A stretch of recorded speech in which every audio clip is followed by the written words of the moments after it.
Selim the Grim was the ninth Ottoman Sultan and the first Ottoman Caliph, and when he died in 1520 he had one son to succeed him. He was called Suleiman. He arrived here in Constantinople and he was met by all the institutions of power, the viziers, the ulama, the janissaries, who all gave him the bay'ah, the pledge of allegiance. He was only 21 and his dad had shown great conquering ability. Catholic Europe had proclaimed the lion is dead and he has been replaced by a sheep.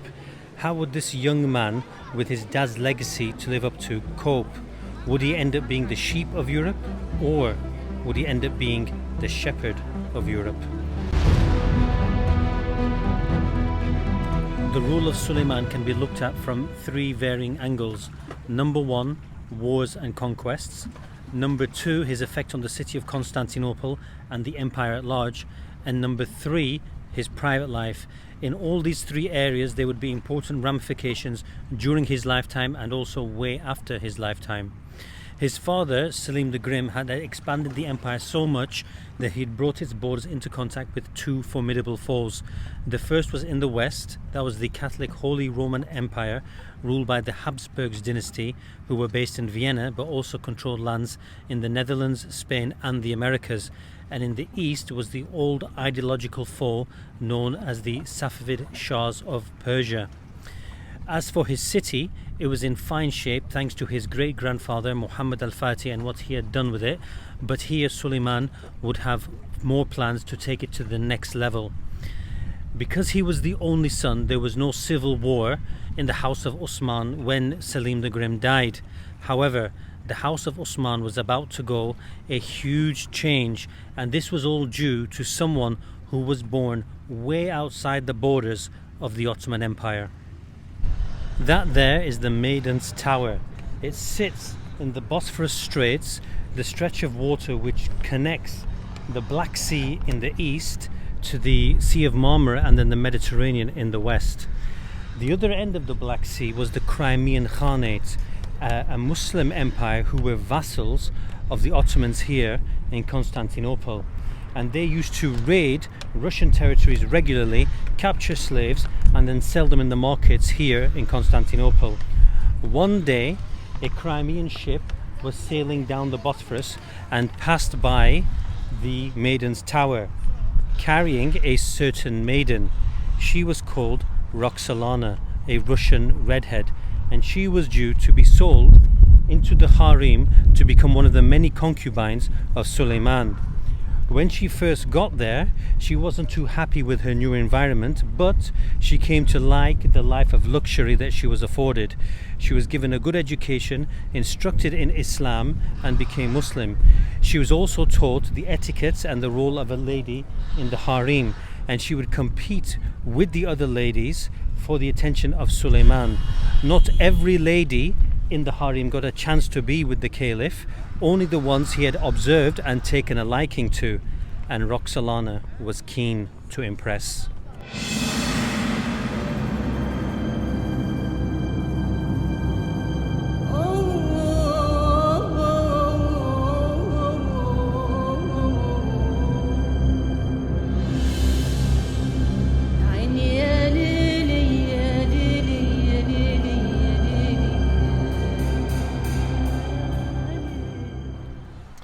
His father Selim the Grim had greatly weakened the Safavids, so at this point in time they weren't a threat. However, Europe saw Suleiman as a young pretender, so he decided to go on the offensive against them in 1521. He marched north with his army and he besieged the city of Belgrade. It fell very quickly. The importance of this was that now this was a gateway to the rest of Central Europe. He could now campaign there a lot easier. At the same time, the Crusader Knights of St. John had occupied the island of Rhodes in the western Mediterranean, and they were practicing piracy, which were affecting Ottoman shipping. But more importantly, they also were disrupting the Hajj pilgrims who were on their way to Mecca. Suleiman was the Caliph. It was his job to protect the pilgrims and to oversee the Hajj pilgrimage. Therefore he had to act.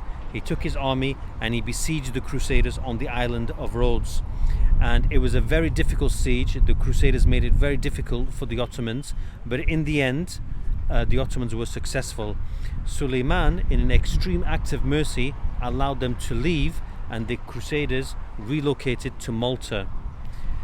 They would be meeting Suleiman again later on down the line, but would Suleiman live to regret the mercy that he showed them on the island of Rhodes?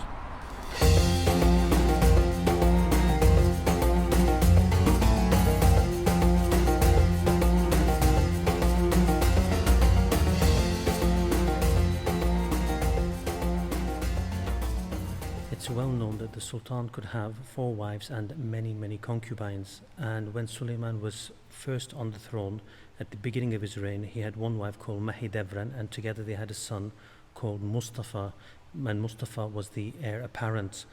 So Mahidevran was a very important lady because she was going to be the mother of the next ruler. One day Suleiman was being entertained by the dancing girls in the Harem, and that's when he set eyes on Roxolana, and when he did, he was completely encapsulated by her. And from then on, Roxolana had gone from being just one of the women in the Harem to his most favorite concubine. Roxolana had seen her chance to rise in rank, and she had taken it with 2 hands.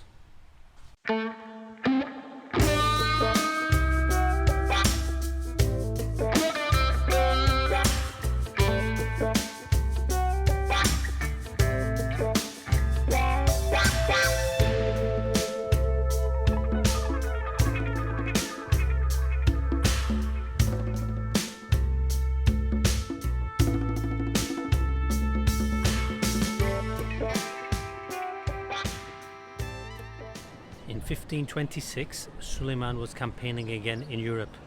He left the Topkapi Palace and headed north past Belgrade with his army to take on the Hungarian king called Louis II. The resulting battle was called the Battle of Mohacs, pronounced Mocha by the Hungarians, and it was a complete victory for Suleiman, thanks greatly to Ibrahim Pasha, who was his Grand Vizier and also his best friend since when they were children. As a result of the battle, he was then able to occupy the city of Budapest, and in terms of the Hungarian territories, 1/3 was controlled directly by Suleiman, the second third was vassalized and was ruled by John Zapolya, although he was a vassal of Suleiman, so in a sense Suleiman had control of that as well, and the last third was still controlled by the Austro-Hungarian Empire, centered in Vienna, led by the Habsburgs. And this last third, controlled by the Habsburgs, would be a buffer zone between the House of Osman and the House of the Habsburgs, which they would be fighting over the next 150 years. But Suleiman was very encouraged because he'd managed to take land very easily, so it was almost certain that he would be back. After the arrival of Roxolana, Mahidevran got sidelined, and within 5 years of Roxolana being in the palace, she had given Suleiman 4 children, many of whom were males and therefore potential heirs. Mahidevran realized that she now had competition, not only for herself, for the attention of Suleiman, but also her son Mustafa, and she knew what would happen to the princes who didn't ascend to the throne and lost the ascension battle. They generally lost their lives. Roxolana was in prime position, and as you can expect, Mahidevran hated Roxolana, so she started engaging in whispers against her here in the harem and the palace.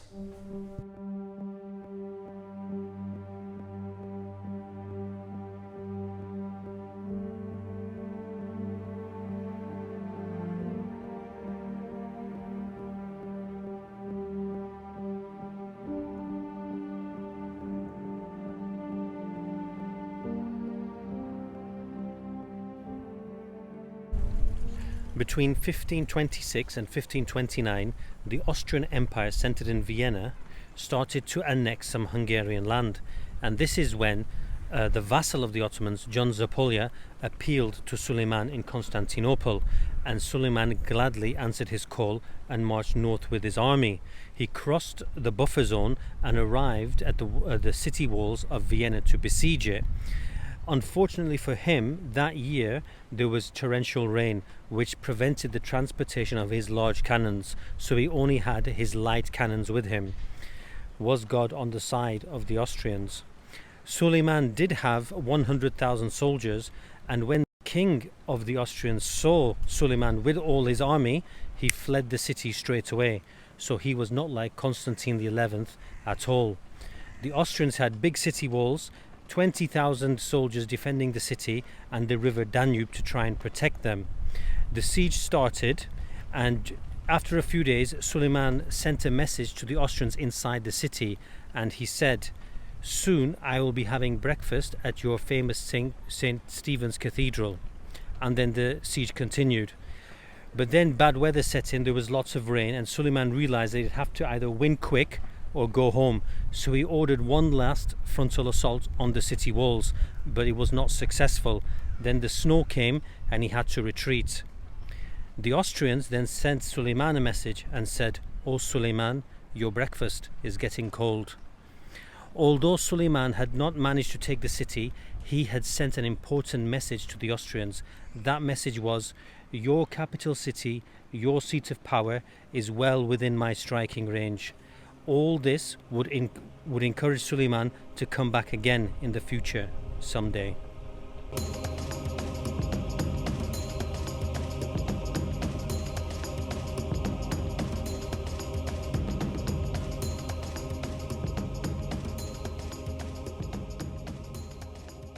It was not customary for the Caliph to marry his concubines.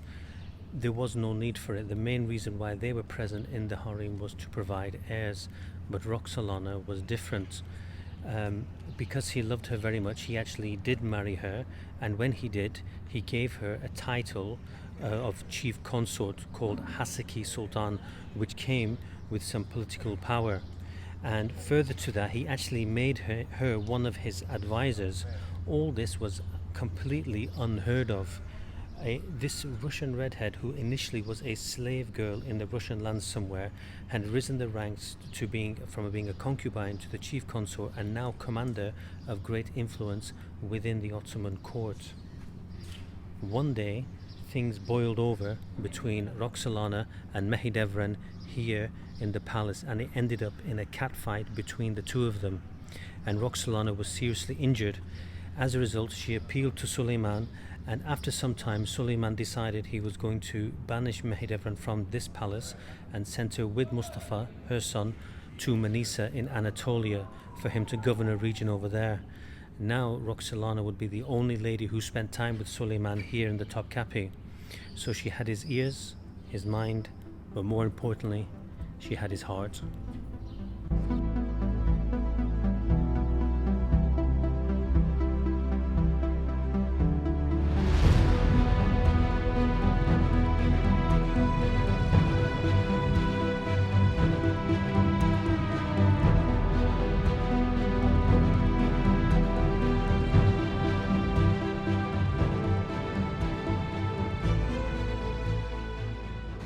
So Suleiman was knocking on the doors of Europe with his cannons, but he was also knocking on the door of Europe with his culture. You see, there was a drink which was originally from Ethiopia, which had made its way through the Arabian Peninsula to Cairo and eventually to Constantinople, and a culture had grown up around it whereby people would come, meet, greet, drink it, and talk about the day's activities. That drink was, of course, coffee. And ambassadors from Europe and businessmen and tradesmen from Europe would come to Constantinople, have this drink, and go back telling tales of how great it was. Soon, coffee houses were opening up in Europe, but then the Pope heard about it and he banned the drink because he said it was Satan's drink, or the Mohammedan drink, which had the whiff of Islam.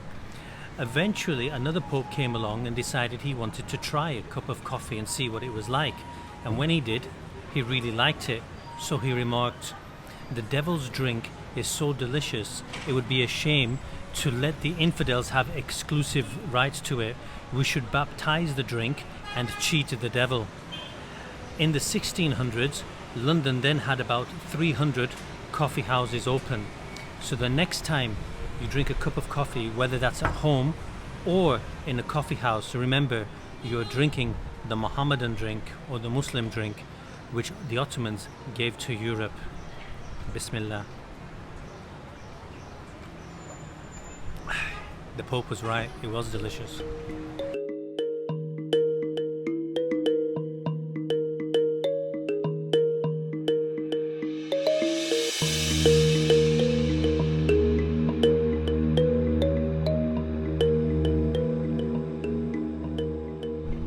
From the west to the east, the Safavids had managed to regroup after the Battle of Chaldiran under a new Shah called Shah Tahmasp.